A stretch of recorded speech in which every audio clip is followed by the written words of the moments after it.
Matt Whitaker, former U.S. Acting Attorney General. This is such a great conversation about America, our future, what's going to save our republic. We have a great football player. Matt Whitaker is here. Matt. They tried to bury me. They didn't realize I was a seed. It's a touchdown, Whitaker. Former Acting U.S. Attorney General. Under President Trump. I'm going to be an unwavering supporter of law enforcement. Welcome to Liberty and Justice with your host, Matt Whitaker.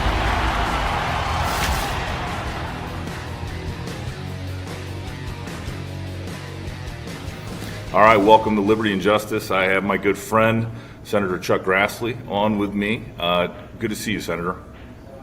Glad to see you, and thank you for your past public service. And I know you're in business too, doing well, and a good lawyer. So whatever you want to talk to me about, I'll be glad to talk to you. Well, you know, we have a lot to talk about. I know one of the things that right now you're really working hard on is your NOPEC bill. Why don't you tell me a little bit about that and what people should know? Okay, well, it's a very much a bipartisan bill between Klobuchar and Grassley, and most of the complaints you hear about big tech deal with censoring. Oh, she said I got the wrong bill. Yeah, we're going to talk about that. Oh, this is, I'm sorry, I thought you said big tech. So no, do you want to? I want to talk about that too. So I said NOPEC. I'm sorry. Yep. My fault. Yes. So here we are, NOPEC. The bill's been around since the president was a senator, and he said it was a good idea. And it's even something that I think President Obama said we ought to do. And then you're hearing this administration saying that they need to sue OPEC, because NOPEC is play on the words of OPEC, that they need to be sued as violating antitrust laws. So the bill that I've been a co-sponsor of for a long time, but the main sponsor of since 2017, has gotten out of committee now, and it is a response to everything that OPEC's been doing over the last decades, but more importantly right now, getting attention because OPEC reached an agreement that they're going to cut back on the pumping of oil by about 2 million barrels a day, which is going to drive up the price in the United States. And it's going to make Biden look really ridiculous because 2 months ago he was there in Saudi Arabia begging them to send us more. And obviously they're doing just the opposite. So this would allow the bringing to court in the United States OPEC for violating the antitrust laws because they're nothing but a monopoly. There are a whole bunch of companies and a whole bunch of countries working together to drive up the price, and that's just very clearly a violation of antitrust laws. So we hope to get it passed by doing it this way. First of all, it's a bipartisan bill. First of all, it got out of Judiciary Committee on very much a bipartisan vote. And now, because of the recent actions of Saudi Arabia, it looks like Schumer, the majority leader, and Durbin, the person that runs the defense bill, is really ready to put it as an amendment to the defense authorization bill, which will be up in November. Yeah, and I think that bill is so important, and you're right, they are absolutely violating the antitrust laws, and I know that when I was at the Department of Justice, talked about this bill, and you emphasized, I think back in 2018, we probably talked about it, and you said how this was an important bill. Is there, how I was dabble a little bit into politics, and that is this energy policy of the Biden administration where they don't want to exploit American natural resources just seems like a very short-sighted, play. Do you have any idea what they think they're trying to do, or how they hope to supply our energy needs to make sure we're competitive as a country? They're hoping to have everything but alternative energy. They don't want any fossil fuels whatsoever.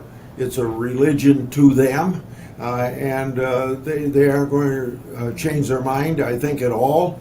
Maybe this next election may make them think about changing if Republicans would take over the Congress.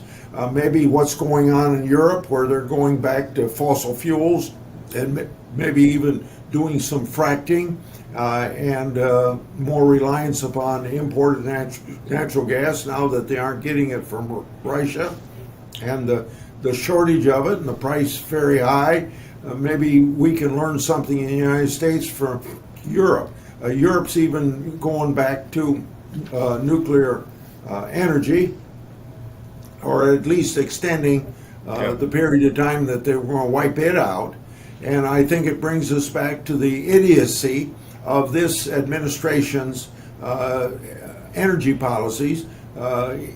Immediately on day one, they stopped the XL pipeline, then later on drilling, then later on more regulation on fracking, and then maybe at the same time tell the banks not to loan money to energy companies.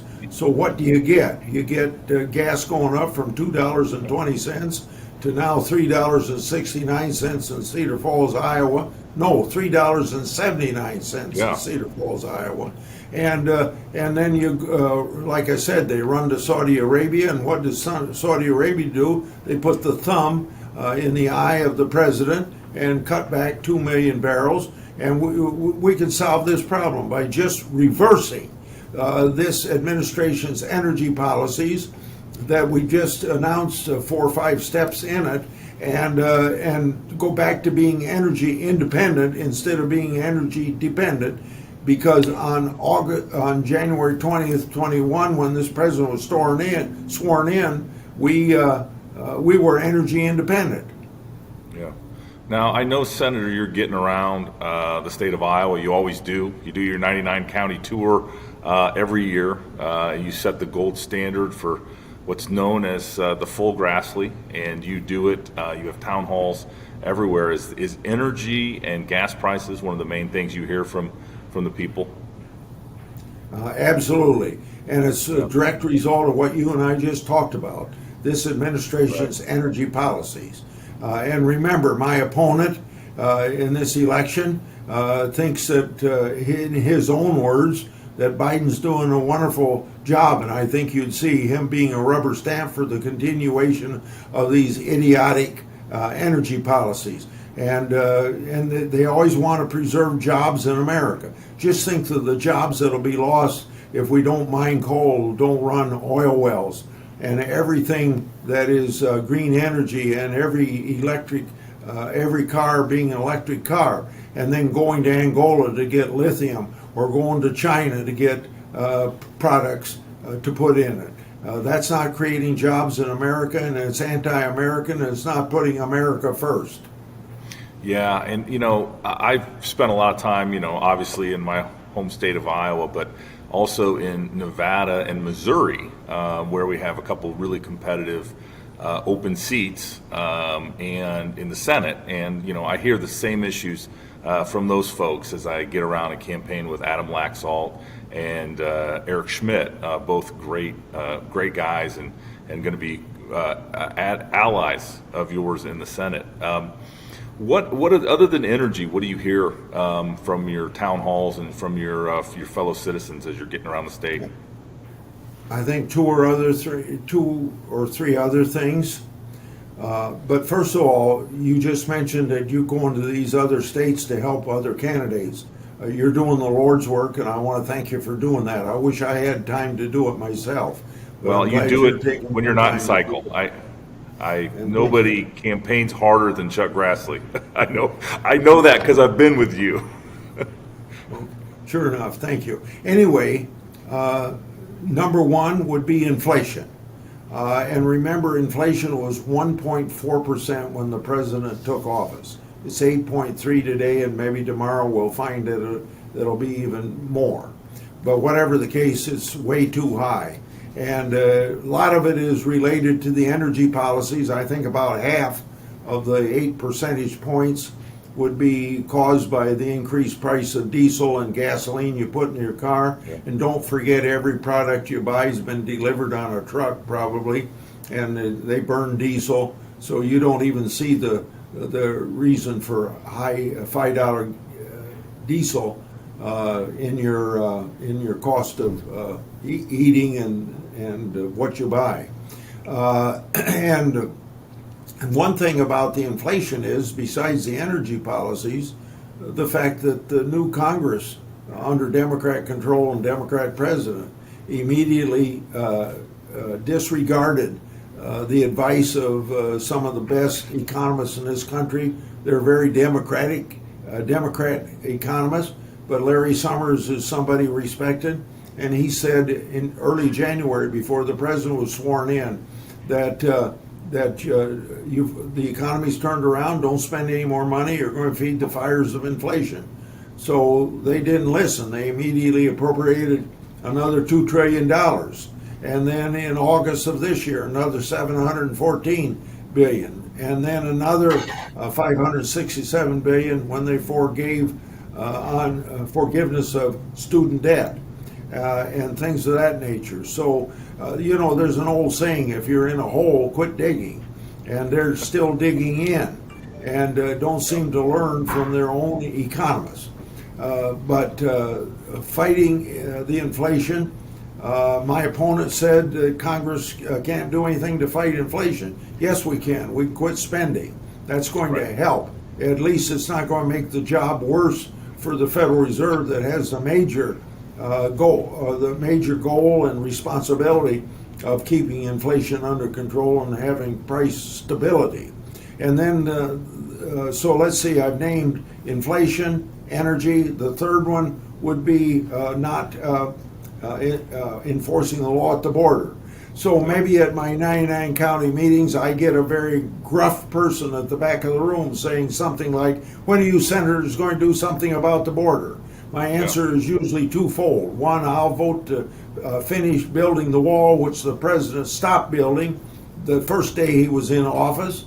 And the second thing is to tell my constituents we already have laws on the books that you can't enter our country without our permission, but we don't enforce those laws. The president enforces those laws, and he's not enforcing them. So we have a situation where people just willy-nilly come into our country, almost invited in. You've even heard people cross the river, interviewed on television, and say, why you're here? Well, Biden told us to come here. So how do you blame the people that think they're coming here illegally because the President of the United States said so? And yet they're violating the law because the President's not enforcing it. So you get fentanyl coming across the border with them. And 200 Iowans died last year from fentanyl overdose. 70,000 Americans did.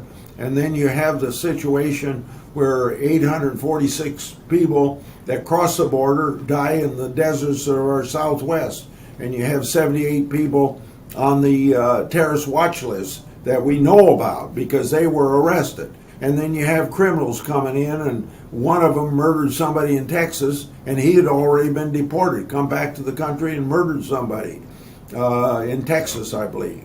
And then you have women being raped on the way through Mexico to the border. And then you have human trafficking. And all these problems, just because the president isn't enforcing the border. So I don't know what it's going to take to get him to do it. The only thing you can do to a president not doing the job is impeachment. But you're not going to get the votes to impeach him. So you just raise Cain about it, hopefully embarrass them, or hopefully the people express their views through the ballot and put enough Republicans in Congress to stop these shenanigans. Yeah, those are really good points. And, I was with one of your possibly future colleagues, Blake Masters, down in Arizona on, I guess, Monday of this week, and some other members of Congress, and Kerry Lake, who's running for governor, and we were all there at an event. And my good friend Chad Wolf, former DHS secretary, was there, and he said a couple things that struck me. As he said, that the known or suspected terrorists you point out, those are just the ones that were dumb enough to get caught. We have so many more that potentially never were intercepted or never even known to come into this country. And the second thing is, when we came in, there was a 3 million case backlog in the immigration courts, We worked that down to 18-month backlog. Under this administration, it's now up to 6 years, that backlog in the immigration courts for all those asylum claims and everything that's encountered on the border. I don't know if we'll ever get through that. And you and others probably 4 years ago gave us more resources for the immigration courts. And so it's a really I think frustrating several situation. areas of more resources. The one that you recently talked about probably need to double the number of judges that we have for immigration cases, and I think that'd be a worthy thing to do. The other one would be if you don't want the Border Patrol to patrol the border, and they aren't doing it now, not because they don't believe in it, but they spend all their time processing the people that cross the border illegally, they can't do the enforcement. So one of two things: either shut down the border, let them do their job, or else you increase the numbers probably by double. Yeah. Yeah, I know. One of the things you mentioned at the beginning that we didn't get a chance to explore, because I was actually asking about something else, and my inarticulate nature didn't. Your big tech regulation, what you want to do on that, how you feel about their current power in our lives, and how we can get kind of that genie back in the bottle. Well, I think, first of all, we're going to talk about a Klobuchar-Grassley bill, a very bipartisan bill that got out of committee on a bipartisan vote. But before I do that, most of the talk among Republicans is doing something about the censoring of certain political views, mostly conservative political views that they don't agree with, because all of Silicon Valley is very liberal. But that seems to be the one that's most difficult to get bipartisan agreement on. But in my case, we're talking more about economic discrimination. So Google, Amazon, other platforms have a lot of small business people sell their products on those platforms. But the Amazons and the Googles will always prioritize their own products over that of small business. That's economic discrimination, and this bill that I just described to you is to fight that economic discrimination. Yeah, and that's good, because I've heard horror stories of companies that had a good product and it sold so well on those platforms that those platforms decided to start making a competitive product, and essentially put them out of business or took away a lot of their economic benefits. So I think that's a great bipartisan attempt to address that issue. Yeah, stealing people's intellectual property. Yeah, and hard work. In the few, I guess we got a few more minutes, but I want to talk about your reaction to kind of the current news cycle about the FBI, DOJ, Hunter Biden situation, the Danchenko trial. I know you're following it very closely, and you've been, if there's one thing that you and I have talked about over the last 10 or 15 years, it's the FBI and the Department of Justice.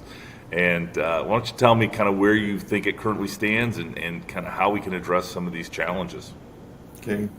I think they're going to have to be addressed within the bureaucracy. I don't see passing any more laws, because we got plenty of laws protecting whistleblowers. So let me be very clear that I started the Hunter Biden investigation August 2019, and the laptop wasn't even in anybody's vocabulary until maybe a couple months after that. And then it carried over into the election, and you know how that stuff went then. So I'm going to continue the Hunter Biden investigation. I think I've given enough bank documents to show the money they got from the Chinese business people. Whether that compromises national security of the United States, because the president may be compromised, I don't have enough evidence of that, but there's a lot of other people that are raising the same questions I'm raising about the conflict of interest. And then in regard to political bias within the FBI, of course, some of that goes way back to the Clinton emails, or maybe even further back than that. But let me give you the most recent example that I exposed. Timothy Tebow, special agent in charge of